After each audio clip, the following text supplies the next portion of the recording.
5 Animals that helped change history. Find out how members of the animal kingdom have helped shape history for mankind, from paving the way for human spaceflight to bringing down bin Laden. Ilka, the mutt who became a space pioneer. Ilka, the first dog in space, in the Sputnik 2 capsule. Sav photo, Ugvia Getty Images. On November 3, 1957, Ilka, meaning a barker in Russian, traveled aboard the Soviet spacecraft Sputnik 2, becoming the first animal to orbit Earth and paving the way for human spaceflight. The K9 cosmonaut made her historic mission just 1 month after the launch of the Soviet Union's unmanned artificial satellite, Sputnik 1, which signaled the world's entrance into the space age. A small, female mutt, or Amutnik as she was dubbed in America, Ilka was a stray before being captured and trained along with other potential space dogs.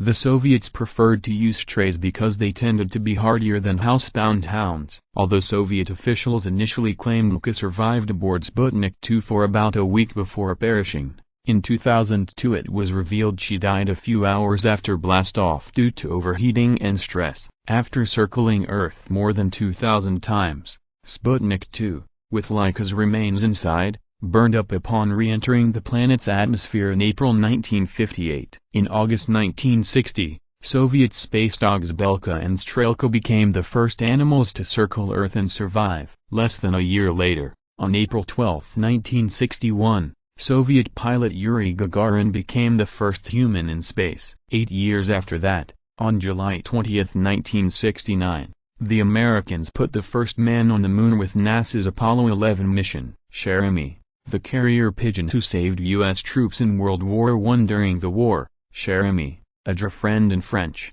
a black Checkcock carrier pigeon, was one of hundreds of birds used by the U.S. Army Signal Corps in France to transport important messages, placed in canisters attached to the birds, from commanders in the battlefield. In October 1918, Jeremy, despite being badly wounded by enemy gunfire, delivered a message to American forces from U.S. Army Major Charles Whittle's lost battalion of the 77th Infantry Division, which was trapped on the side of a hill in northeastern France during the Meuse-Argonne offensive, surrounded by enemy soldiers while being barraged by friendly fire from the Americans, who were unsure of the battalion's location. Although the Germans shot at and hit Jeremy after he took flight, the winged warrior nevertheless managed to return to his home coop and deliver a message from Whittlesey containing his men's location. As a result, the lost battalion was saved, and Jeremy later was awarded the Croix de Guerre by the French government. After he died in June 1919,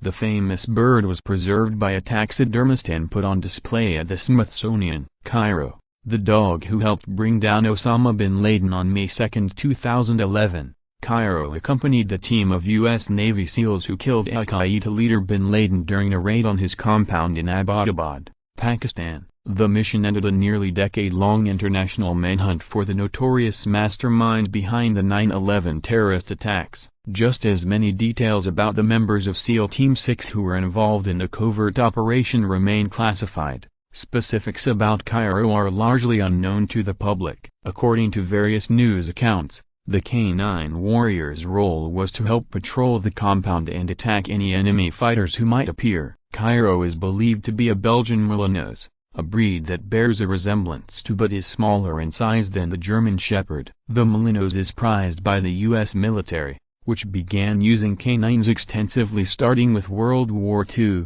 for its intelligence, speed, sharp sense of smell and strength.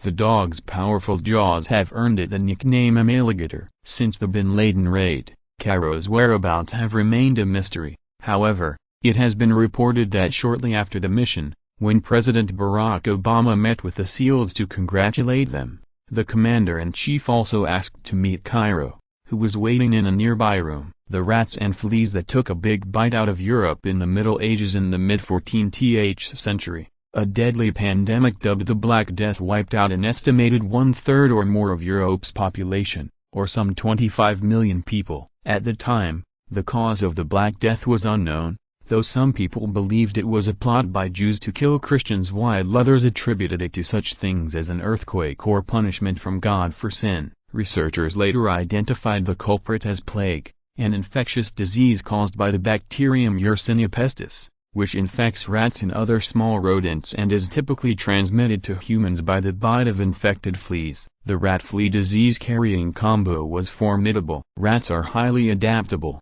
skilled climbers, jumpers and swimmers, and prolific breeders, with a female rat capable of producing 12 litters of 20 rats each year. Fleas are blood-sucking parasites, and an adult female flea can consume 15 times its weight in blood on a daily basis. Additionally, while fleas are wingless, they have powerful hind legs that make them good jumpers. The Black Death spread via trade routes from Central Asia to Europe, where it arrived in the late 1340s and rapidly racked up massive death tolls and created social and economic upheaval. One result of the Black Death was that labor shortages in a number of areas due to population decline meant peasants were able to demand higher wages and increase their standard of living. Today, plague continues to exist in parts of the world, including the United States, where isolated cases have been reported in recent years. The monkey who killed a monarch in early October 1920.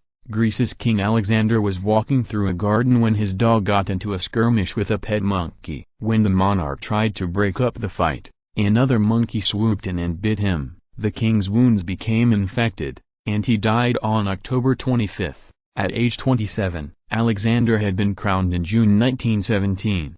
During World War I, after his father, King Constantine I, abdicated the throne, the pro-German Constantine, who advocated for Greek neutrality in the war, was pressured to give up his position by the Triple Entente, France, Great Britain and Russia. By the end of 1920, Constantine had been reinstated. However, during his second reign as king he led his nation in the Greco-Turkish War, 1919–22, which Greece lost. Of the chain of events that followed Alexander's death, Britain's Winston Churchill later commented, "Oh, it is perhaps no exaggeration to remark that 250,000 persons died of this monkey's bite.